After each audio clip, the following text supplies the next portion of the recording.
The moment 10 police cars pull up to your house, most people panic. Maya Brooks did something else. The first flashing lights appeared just after 6:30 p.m., washing the quiet suburban street in red and blue reflections that danced across windows, mailboxes, and parked cars. Children riding bicycles slowed to a stop. Neighbors stepped onto their porches. Curtains shifted. Within less than 2 minutes, the peaceful cul-de-sac in Norfolk, Virginia looked like the center of a major investigation. Maya Brooks stood on the front porch of her small white home, one hand resting lightly against the wooden railing. She was 38 years old, a community health nurse, and the widow of a decorated serviceman. Most evenings followed the same routine. She returned home after long shifts, watered the flowers beside the walkway, and spent an hour answering messages from elderly patients who trusted her more than their doctors. Tonight was supposed to be no different. Yet now 10 police vehicles lined both sides of the street. Engines idled. Doors opened. Uniformed officers stepped out one after another. The air felt heavier with each passing second. Maya watched silently as neighbors gathered at a distance. Some looked worried. Others looked curious. A few had already raised their phones. Then a tall man emerged from the lead vehicle. Captain Richard Coleman. His polished badge reflected the evening sun as he adjusted his belt and started toward the house. The expression on his face carried the certainty of a man who believed he was completely in control. Maya had seen that expression before. Years working in hospitals had taught her how to recognize authority long before it spoke. Coleman stopped at the bottom of her walkway. The officers behind him spread out across the yard, creating a picture that seemed designed to send a message. Every movement appeared deliberate. Every glance suggested they expected cooperation, not questions. Maya Brooks. Coleman called. His voice carried easily across the silent street. Maya nodded. That's me. We need you to step outside the residence immediately. Several neighbors exchanged nervous looks. A teenager across the street lowered his basketball. Even the wind seemed to pause. Maya remained where she was. Not defiant. Not frightened. Just still. May I ask why? She said calmly. Coleman's jaw tightened. Step outside, and we'll explain everything. The answer felt rehearsed. Maya noticed the officers watching her. She noticed the cameras appearing behind windows. Most of all, she noticed something else. Nobody had shown her any paperwork. No warrant. No explanation. No reason. Just commands. The evening sunlight slipped lower across the rooftops, casting long shadows over the pavement. Somewhere nearby, a dog barked once and fell quiet. Maya's heart beat faster than usual, but her face never showed it. She glanced briefly toward the family photograph hanging just inside her doorway. The frame caught a beam of gold sunlight. Her late husband smiled back from the picture in his navy dress uniform. For the first time, a strange memory surfaced in her mind. A conversation from months earlier. A warning she had never fully understood. And as Captain Coleman took another step forward, Maya slowly reached for her phone, unaware that within the next few minutes, the entire balance of power on that street was about to change. Captain Coleman noticed the phone in Maya's hand immediately. His eyes narrowed slightly, not because she had made a move, but because she had not reacted the way most people did. There was no panic, no pleading, no angry shouting. Just a quiet woman standing on her porch while an entire street watched. That calmness unsettled him more than resistance ever could. "Ma'am, I am asking you one last time to step forward," he said. Maya looked down at the screen for a moment before locking it again.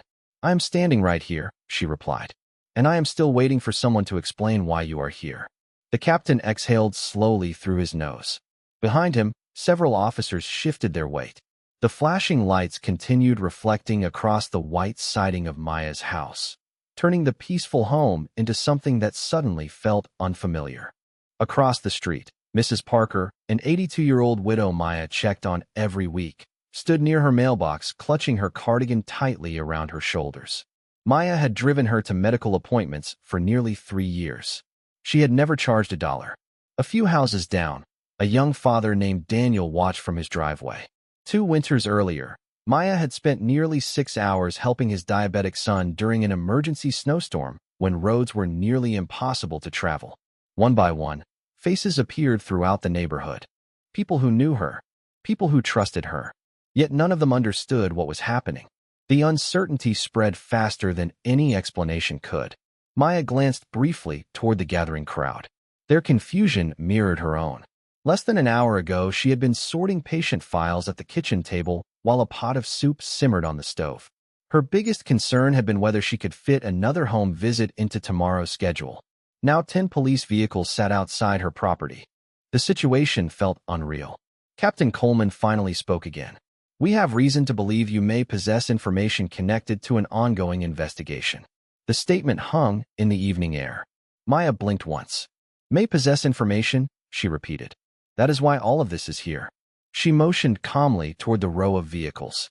Coleman did not answer directly. Instead, he removed a folder from beneath his arm. Maya immediately noticed something. The folder remained closed. Whatever information he carried, he was not showing it. A strange feeling settled into her chest. Not fear. Recognition. Her late husband had spent years in military service. During those years, she learned that people often revealed more through what they avoided than through what they said. The captain kept speaking in broad statements. General accusations. No specifics. No details. No evidence.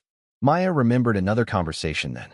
One that had happened 8 months earlier in a quiet diner near the naval base. A man sat across from her wearing jeans, a gray jacket, and a baseball cap pulled low over his eyes. Most people would never have looked twice at him. But Maya remembered every word he said. Marcus Reed rarely spoke dramatically. He preferred facts, simple observations, quiet warnings. That afternoon, while stirring coffee that had long gone cold, he had looked at her and said something she never forgot. If certain people ever start asking questions about the past, do not try to handle it alone. At the time she had laughed softly. "Marcus, I am a nurse. Nobody is coming after me." Marcus had not smiled. "Promise me anyway." Standing on her porch now, with dozens of eyes fixed upon her and unanswered questions hanging in the air, Maya suddenly understood why that conversation had stayed with her.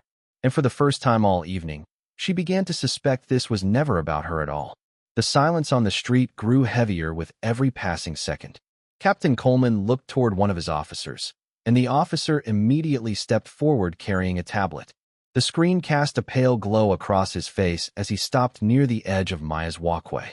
"Miss Brooks, we are attempting to verify several communications connected to an active case," the officer said. His tone sounded more rehearsed than confident. Maya listened carefully. The wording struck her immediately. Verify communications. Not accuse. Not charge. Not arrest. Verify. The distinction mattered. Around them, neighbors continued gathering beneath the fading orange sky.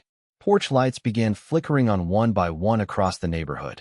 The warm glow contrasted sharply with the cold flashes reflecting from the parked vehicles. Somewhere down the block, a sprinkler clicked rhythmically across a lawn, creating a strange sense of normalcy amid the tension.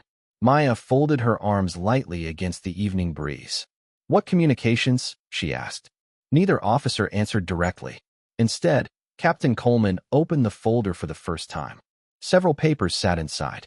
Photographs, dates, printed records. Yet he held them at an angle that prevented anyone else from seeing them. Maya noticed another detail. His eyes kept drifting toward her reactions, as though he expected a specific response. Fear, recognition, panic, anything. But Maya could not react to information she had not been shown. The captain's confidence appeared to fade by the second. Across the street, Daniel quietly spoke to another neighbor. Mrs. Parker shook her head in disbelief. Everyone seemed to sense that something about the situation felt wrong.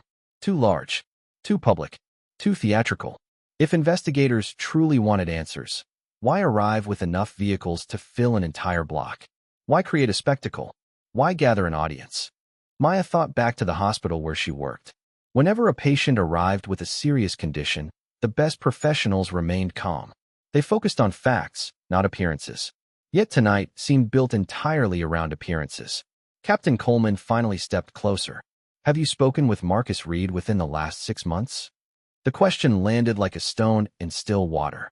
Several officers immediately looked up. Maya's expression remained controlled, but inside, her pulse quickened. There it was. The first real name. The first honest question of the evening. Marcus Reed. Suddenly the pieces began aligning. The strange warning months ago.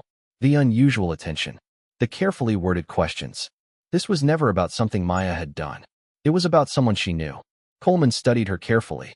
You recognize the name? Yes, Maya answered truthfully. I do. The captain's eyes sharpened. And when was the last time you spoke with him? Maya looked toward the horizon where the last traces of sunlight disappeared beyond the rooftops. The memory returned clearly. 3 weeks earlier. A brief phone call, less than 5 minutes long. Marcus had sounded distracted, focused, concerned about something he refused to discuss.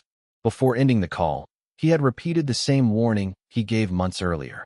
If anyone starts asking questions, call me immediately. At the time, she assumed he was being overly cautious. Standing on her porch now, surrounded by unanswered questions and growing suspicion, she realized he had known far more than he ever revealed. Captain Coleman waited. The entire street seemed to wait with him. Maya slowly lowered her eyes toward the phone still resting in her hand. For the first time all evening, she made a decision. She unlocked the screen, found a familiar contact, and stared at the name while the flashing lights painted the glass in shades of red and blue. Marcus Reed. The next 10 minutes felt strangely quiet. Not because the street had emptied, but because the energy had changed. The confidence that had arrived with the flashing lights was slowly being replaced by uncertainty. Captain Coleman stood near the curb speaking into his radio in a low voice. Every few moments he glanced toward Maya's porch. Each glance lasted a little longer than the one before. Maya remained where she was. The evening air had grown cooler. The last orange streaks of daylight disappeared behind the rooftops, leaving only porch lights and emergency lights reflecting across the neighborhood. She could feel dozens of eyes watching her, yet she no longer felt alone. Across the street, Mrs. Parker slowly crossed her lawn and stopped near the sidewalk. She offered Maya a small nod. Nothing dramatic, just a simple gesture of support. A few other neighbors followed. Nobody said much. They simply stayed. Sometimes presence spoke louder than words. Maya looked down at her phone. The screen was dark now. Her call with Marcus had ended several minutes earlier, but his final sentence continued echoing in her mind. Whatever happens next, do not leave your porch unless I tell you to. At the time, the instructions seemed oddly specific. Now she understood why. Marcus had sounded less concerned about her actions than about everyone else's. The realization unsettled her, not because she feared what was coming, but because she sensed that events had already begun moving far beyond her understanding. A cool breeze moved through the trees lining the street. Leaves rustled softly overhead. Somewhere nearby, a wind chime sang a quiet metallic note. The ordinary sounds felt almost surreal against the backdrop of an operation that no longer seemed certain of its own purpose. Maya's eyes drifted toward the photograph hanging inside her front hallway. Even from the porch, she could see the frame through the open doorway. Her husband, David Brooks, smiled back from another lifetime. It had been 6 years since his passing, yet some days she still caught herself expecting to hear his footsteps in the kitchen. David had spent years serving his country. He understood institutions. He respected authority, but he also believed something else. He often told her that real integrity revealed itself when power faced accountability. At the time, she thought it sounded like one of his military sayings. Tonight, standing beneath flashing lights while an entire neighborhood watched, she finally understood what he meant. Near the street, one of the younger officers approached Captain Coleman and quietly handed him a document. Maya noticed the captain reading it twice. Then a third time. His shoulders stiffened. Whatever information he had received, it was not what he expected. Several officers nearby exchanged concerned looks. Radios crackled. Brief conversations followed. The organized certainty that had defined the evening was beginning to fracture. Maya folded her hands together and took a slow breath. Fear had visited earlier. Confusion had followed. Now something else settled over her. Clarity. She had done nothing wrong. She had answered every question honestly. She had remained calm, while others rushed to conclusions. The truth had not changed once throughout the entire evening. Only people's understanding of it had. Then, from somewhere beyond the entrance of the neighborhood, the distant glow of approaching headlights appeared. One vehicle became two. Two became four. The reflections rolled silently across the pavement as they turned toward the street. Captain Coleman saw them at the exact same moment Maya did. And for the first time all night, the color drained from his face. The approaching vehicles moved with a purpose that immediately felt different. There were no flashing emergency lights. No dramatic sirens. Just 4 dark SUVs gliding into the neighborhood with quiet precision. The moment they turned onto the street, conversation stopped. Officers looked toward them. Neighbors looked toward them. Even Captain Coleman seemed unable to look away. The SUVs rolled forward and came to a smooth stop near the entrance of Maya's property. Their engines idled softly beneath the growing darkness. For several seconds, nobody moved. Then the driver's door of the lead vehicle opened. A tall man stepped out wearing a dark jacket and gray slacks. His posture was relaxed, but there was something unmistakable about the way he carried himself. He moved like someone accustomed to responsibility. Someone who never needed to announce authority because authority followed him naturally. Maya recognized him immediately. Marcus Reed. Relief washed through her chest. Not because she expected him to solve everything, but because his presence confirmed what she had already begun to suspect. This situation was larger than anyone on the street understood. Marcus walked forward without hurry. His eyes briefly met Maya's. He gave a small nod. Nothing more. Then his attention shifted to Captain Coleman. The captain stepped forward, attempting to regain control of the moment. "Mr. Reed," he began. Marcus raised a hand slightly. Not rude. Not aggressive. Just enough to stop the sentence before it started. "Captain," he said calmly. "Before we continue, I need to know who authorized this operation." Coleman hesitated. The pause lasted only a second, but it was enough. Marcus noticed. So did everyone else. The night air felt suddenly colder. One of the SUV passengers emerged carrying a slim briefcase. Another held a tablet displaying multiple documents. They approached Marcus and handed him several files.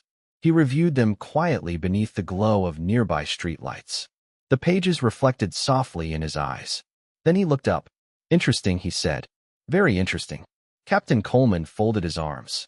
"If you have something to say, say it." Marcus closed the folder. "The information that brought your department here originated from a report submitted 48 hours ago." Several officers exchanged looks. Marcus continued. "That report has already been flagged as inaccurate." A ripple moved through the crowd. Neighbors whispered among themselves. Coleman immediately shook his head. "That is impossible." "No," Marcus replied. "What is impossible is how quickly your department acted without verifying the source." The words landed harder than any accusation. Maya watched the captain's confidence continue slipping away. Marcus turned toward the officers gathered across the lawn. "Most of you were told you were participating in a legitimate investigative action. That is not your fault." The officers remained silent. But someone higher up received warnings this afternoon. Marcus looked directly at Coleman. Warnings that were ignored. The captain's face tightened. For the first time all evening, he appeared less like the man in charge, and more like someone realizing he had stepped into a situation he did not fully understand. Marcus opened another file. 3 separate agencies reviewed the original report today. He paused. All 3 reached the same conclusion. Maya could hear her own heartbeat. The entire street seemed frozen. Marcus closed the folder one final time. Then he spoke the sentence that changed everything. The person under investigation was never Maya Brooks. The investigation was focused on the individual who submitted the false information in the first place. And Captain Coleman, that individual works inside your department. The words settled over the neighborhood like a sudden change in weather. Nobody spoke. Nobody moved. Even the constant crackle of police radios seemed to fade into the background. Captain Coleman stared at Marcus Reed as though he had misheard him. "That is not possible," he said quietly. Marcus held his gaze. "Actually, Captain, it is already documented." He opened the folder once more and removed several pages. The papers rustled softly in the evening breeze. The false report originated from an internal source attempting to redirect attention away from an ongoing inquiry. Maya Brooks was never a suspect. She was never a target. Her name appeared because someone believed pressure would force her to reveal information about me. The statement sent another wave of whispers through the crowd. Maya remained still on her porch. For the first time all evening, the confusion that had surrounded her began to clear. She finally understood why Marcus had been cautious for months. Someone had been trying to reach him indirectly, and they had chosen her. Captain Coleman looked toward several officers standing nearby. Their expressions revealed the same thing he was feeling. Surprise, concern, doubt. The certainty that had brought them here was gone. One of the officials who arrived with Marcus stepped forward carrying a tablet. He displayed several documents on the screen before turning it toward Coleman. The captain studied the information. His eyes moved rapidly across the pages. Then slower still. Every second seemed to drain more confidence from his posture. These findings were verified this afternoon, the official explained calmly. Multiple notifications were transmitted through the proper channels. Coleman swallowed hard. I never received them. Marcus nodded slightly. That is part of the problem. The answer carried no anger. Somehow that made it more powerful. Across the street, neighbors exchanged looks of disbelief. Mrs. Parker pressed a hand gently against her chest. Daniel shook his head and looked toward Maya's porch. The story they had been silently constructing all evening had collapsed.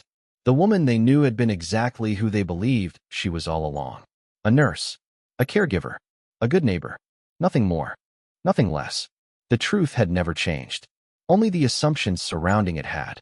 The officers closest to the lawn began lowering their radios. Others stepped back from the property line. The atmosphere shifted visibly. The operation that had arrived projecting authority was now retreating into uncertainty. Marcus turned toward Maya. Are you all right? Maya nodded. I am. The answer was simple, honest. She could have expressed frustration. She could have demanded explanations. Instead, she chose dignity. Marcus offered a small smile. Good. Another black SUV door opened. Two senior officials approached, carrying additional files. They spoke quietly with Coleman for several minutes. Nobody could hear the conversation, but the captain's reaction said enough. His shoulders slumped slightly. His eyes dropped toward the pavement.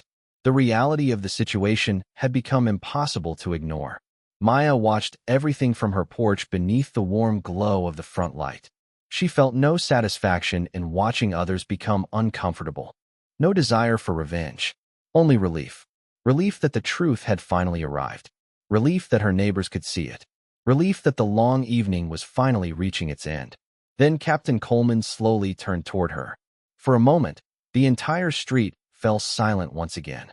And this time, every person present knew exactly who deserved to be heard. Captain Coleman stood motionless for several seconds before finally walking toward the porch. The flashing lights that had dominated the street for hours now seemed smaller somehow, less important. The crowd watched quietly as he approached Maya Brooks. Gone was the commanding certainty that had marked his arrival. What remained was a man facing the consequences of assumptions that should never have been made. He stopped at the bottom of the walkway and looked up at her. The evening had settled fully into night. Porch lights glowed warmly across the neighborhood. The air felt calm again. Miss Brooks, he said, his voice measured and sincere. I owe you an apology. Nobody interrupted. Nobody looked away. Maya studied him for a moment. She could see exhaustion in his face now. Not the exhaustion of a long day, but the weight of realizing a mistake had affected someone who did not deserve it. Coleman continued. You cooperated. You remained respectful. And you were placed in a situation that should never have happened. The words hung in the quiet street. Maya glanced briefly at the neighbors gathered nearby.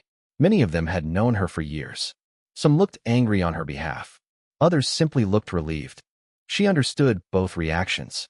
Yet neither was what she felt. Thank you, she said softly. I appreciate you saying that. The simplicity of her answer surprised several people. There was no lecture, no public humiliation, no attempt to make anyone feel smaller than they already did. Marcus Reed watched from a short distance away. A faint smile appeared on his face. That response sounded exactly like Maya. The captain nodded slowly. Most people would not be this gracious. Maya looked toward the photograph of David visible through the open front door. My husband used to tell me that character matters most when things are difficult.